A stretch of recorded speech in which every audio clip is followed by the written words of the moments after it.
жаштар менен иштеш керекпиз мынакей.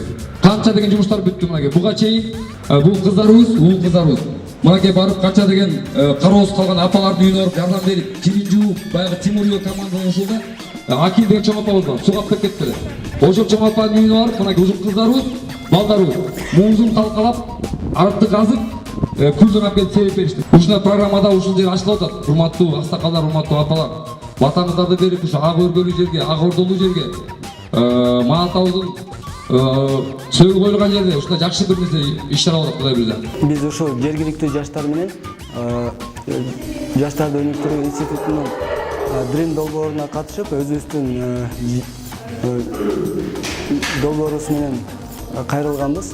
Ошол жактан кичи гранттык утушка ээ болуп, бул жерде биз коомдук алдын алуу борборун жана жаштар борборунун кеңсеси кылабыз деп турабыз. Анын максаты бул коомдогу укук бузуулардын, коомдогу кылмыштуулуктун же болбосо коомдогу ар кандай чагымчылдыктардын, жаман адаттардын алдын алуучу бир уюм катары ачып атабыз. Ал борбордун мүчөлөрүнө биз милиция кызматкерлеринен, аксакалдар кеңешинен, аялдар кеңешинен, айыл өкмөт кызматкерлеринен жана мектеп мугалимдеринен мүчөлөрдү түзүп, бул уюм түзүлдү. Буса жакшы коомго көп пайдаларды алып келе турган иш-чараларды уюштурабыз деген жакшы тилектерибиз бар.